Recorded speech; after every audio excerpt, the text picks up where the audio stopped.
Alright, so continuing this restoration of this Triumph 650 that I have, I'm on to the Amal 930 carburetors.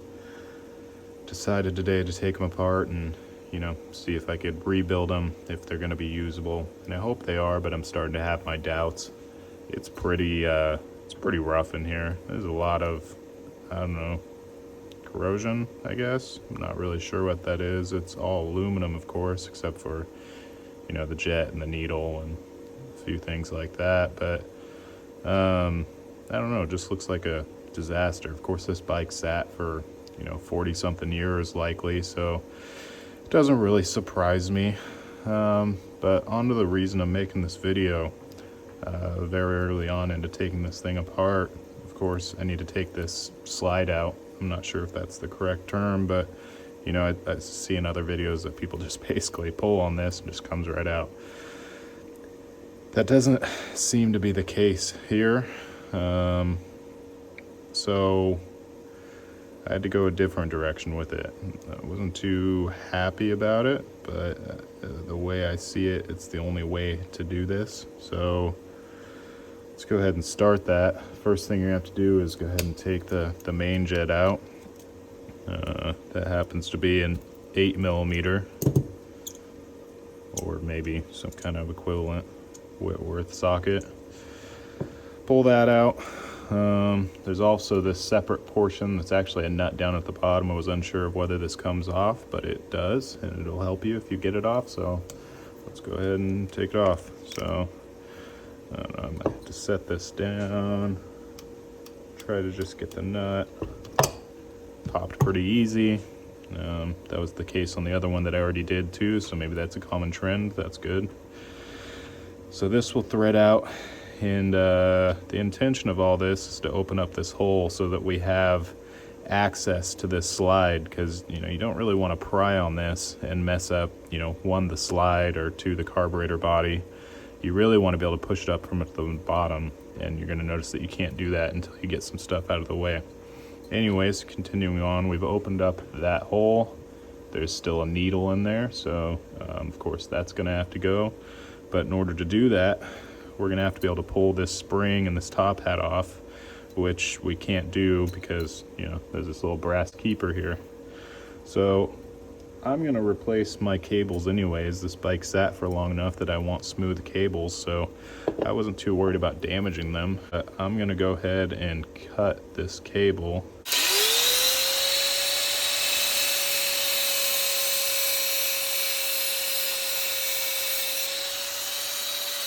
As soon as you cut that off, this whole thing's just going to pull off.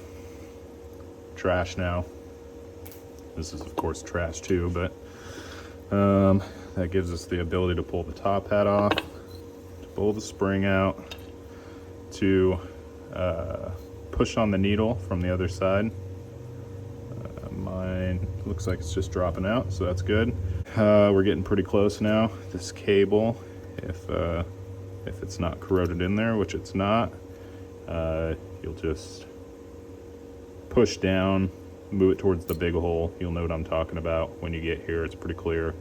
And then pull it through the big hole. I don't know if you're going to be able to really see that, but it's kind of shaped like a keyhole. Originally it'll be down here near the bottom. You want to bring it towards the top of the keyhole, pull it back. All right, so we're about at the point where we can pull this thing out. The first thing I'd say to do is, make sure this is as clean as it can be, because you're going to be pulling the slide through here. So anything you leave in there will probably scratch the slide. Might not even hurt to put a little WD-40 on it, so I'll go ahead and do that. A little bit of penetrant oil, maybe that'll help it slide right out of there. I don't really know. May not. So now we have this hole. There's no needle in it. You can actually see that same key that we were seeing on the other side on the slide, so we can contact the slide.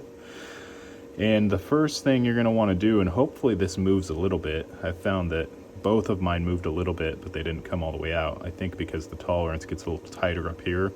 Not sure why that's the case. But if you got a little space here on either side, one is lower so it's easier to get into, I would recommend trying to set something in here. A penny, a quarter, something that seems to fit in there right, that's going to protect that aluminum down there when you, on to my next step, start hammering onto it. So I put a penny in there. Maybe it's an old penny and it's made out of real copper. I don't really know. But I put my penny in there.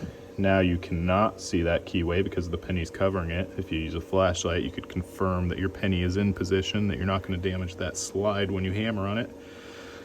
I've found that a 3/16 punch from Harbor Freight fits pretty good in there.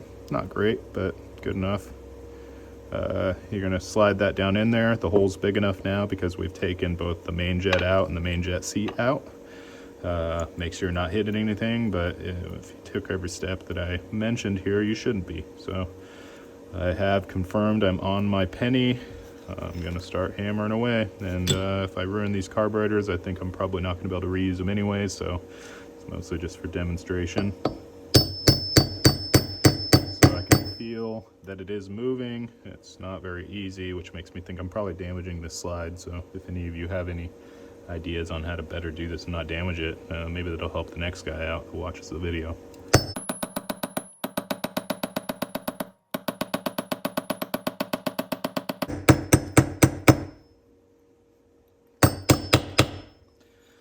Alright, so that change in tone probably means I'm hitting my piece of wood now, which I am. The penny fell out, don't forget to put that back in, but you know, this has moved all the way up. That's way further than I was ever able to get by pulling on the cable. So we've made some progress.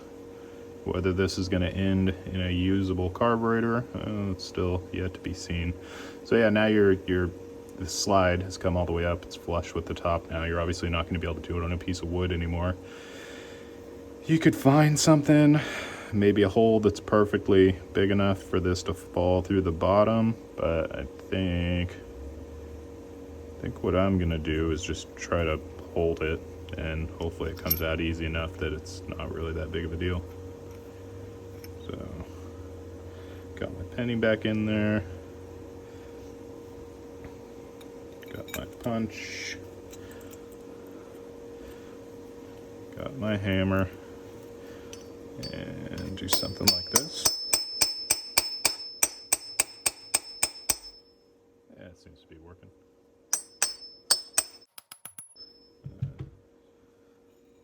This probably isn't the preferred method to make sure that your penny stays in there, but mine is, as long as I keep constant contact on it. So be wary of that. If you hit that aluminum piece, I did it on the last one. I wouldn't say it ruins that slide, but you're definitely going to deform it with a steel punch.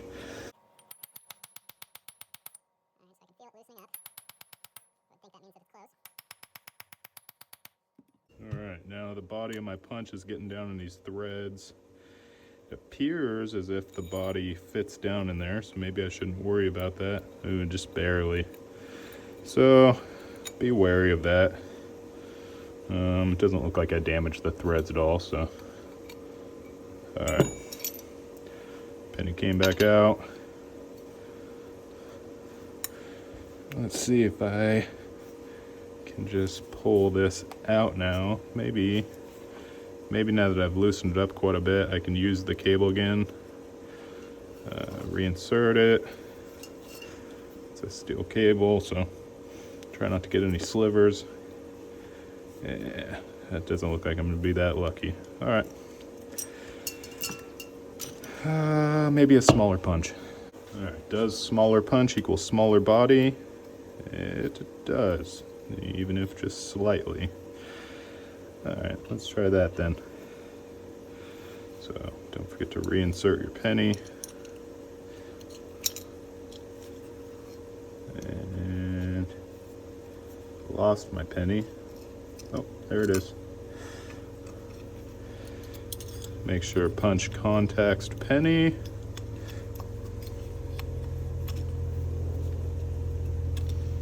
I have a feeling this thing's like one hit away from coming out, but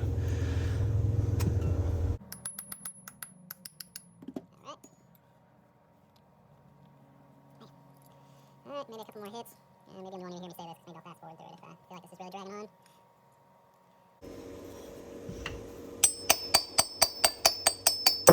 And there it goes. All right. So I didn't damage my threads. This just dropped out. Penny fell out. As you can see, this is the part we were trying not to damage.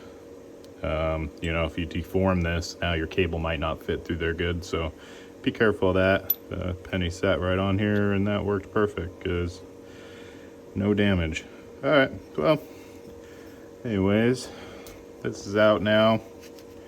This slide seems to be scratched. I have a feeling that's not usable, but if you have any opinion on that, maybe I can sand it down or something like that, but I don't know. I'm unsure.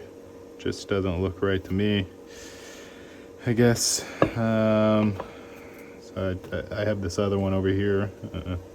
Try not to make this video too long, but kind of cleaned it up with a Scotch-Brite pad. This is the one I did as the trial to this one, where I learned that it is important to use a penny so you don't deform that, but I think I can fix that. And after hitting both sides with Scotch-Brite and WD-40, I mean, it's better. It's definitely free now. You know, before it wasn't free. It's tight up top. I think that might be on purpose or by design. Pushed in, and now it's loose, so I don't know. I don't know if I'll be able to use these. I don't know if... I guess I should try it. They're like $400 a piece, I've noticed, so pretty expensive thing to replace, but I've already put a lot of money into this bike, so maybe that's just the direction I'll go, and I'll get some brand new ones. Anyways, if you got some knowledge about these, let me know what you think.